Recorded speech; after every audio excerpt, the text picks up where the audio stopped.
I'm Rusty Wise with the Wise News Network in Cherryville, North Carolina, and we are on West Church Street, which is also Highway 150.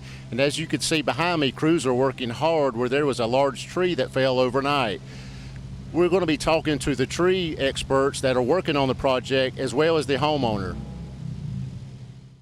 We have Jeffrey Douglas Tree Service. And Jeff, what's your situation here? It's a mess. A lot of pressure on the house.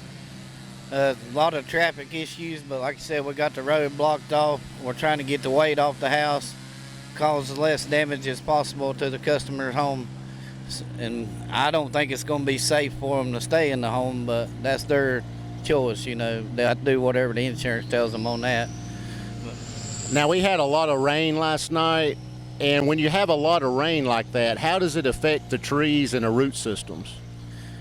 The rain causes the leaves and stuff to get heavier, and the tree was already leaning really bad over their house. I actually talked to these people several weeks ago. We had them on schedule to take the tree down, but with all the storms and stuff, we've just been tied up and busy, and I got a call from them this morning that it fell on the house, and luckily no one got hurt, but I told them exactly where it was going to fall on the house if it fell, and that's what happened. Wow, glad no one was hurt. When you see trees in the right-of-way cut the way they are, like sometimes they cut them in half, how does that affect the tree? Well, the city, for example, they're just trying to get their clearance from the line, and that's what kind of causes it to lean, you know, away from the line. It's called directional pruning, but it's actually the homeowner's responsibility to cut the other side of the tree to balance the weight, which obviously they didn't here, you know, but you'd think they would do the whole tree, but they didn't, and it was leaning in a 45 last week when I was by here looking at it, and I told them, I said, it's just a matter of time, it's going to fall, and that's what happened. Could you get us a little bit of details of what happened? Well, we were asleep. It's about 4:15, 4:20 this morning. I heard my son scream.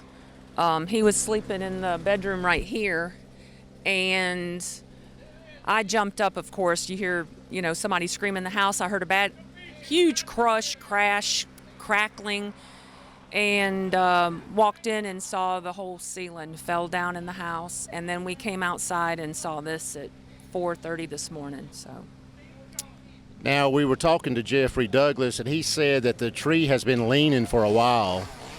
It has. We actually contracted with him and agreed on a price for him to come out and cut it for us. I've been talking to the city of Cherryville to see if they would help in the expense, because it's very expensive to cut a tree like this with the power line. So over the years, the power, you know, Aspen Tree Service and Adams Tree Service would come and trim the lines. And what happened is, you know, over the years of having no weight on, you know, one side of the tree and then all the weight on the opposite side, I thought the roots went underneath the pavement because I can see the cracked pavement. But after you look at the tree, it's got very shallow roots, which I didn't know. I mean, I'm not an expert in these kind of things, so it's pretty scary. When they trim trees in a right-of-ways, what would you like to see happen when they actually do the work? You know, maybe an opportunity for some balance. You know, if you live in Cherryville or drive through 150 at all, and you look through this area, you can see the destruction of the trees that's happened over the years.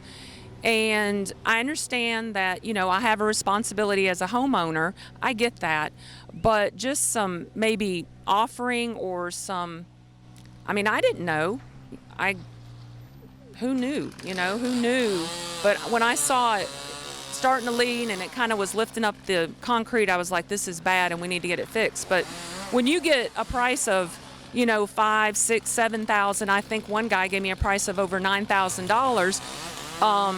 I don't have the money, you know, and they don't take credit cards, and how do you pay for that, you know? It's really difficult. So maybe just having a discussion about it, or having a way to, you know, maybe not wait until the tree is this big and then go, oh, wow, you know, what do you do? Right. Now, is there any foundation damages to your home, you think? I believe believe that there is. This morning or this afternoon, what I did is I came over here and looked up against my house, and it looks like it's almost 2 inches.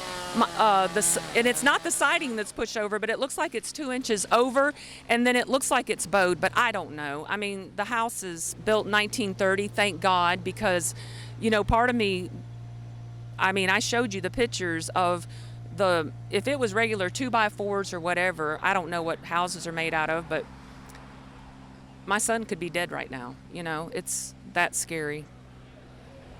I guess you're waiting on the insurance adjuster and that sort of thing, and you said you're waiting on a tarp to come. Yes, the insurance company so far has been absolutely wonderful, and they're supposed to have somebody come out and put a tarp on the roof, but you know, the roof is all in one line, so if you don't get it back far enough, then we're supposed to have rain again tonight, and a bunch supposedly on Sunday. So we just almost finished remodeling this house, new paint, new drywall, new ceiling fans. I mean,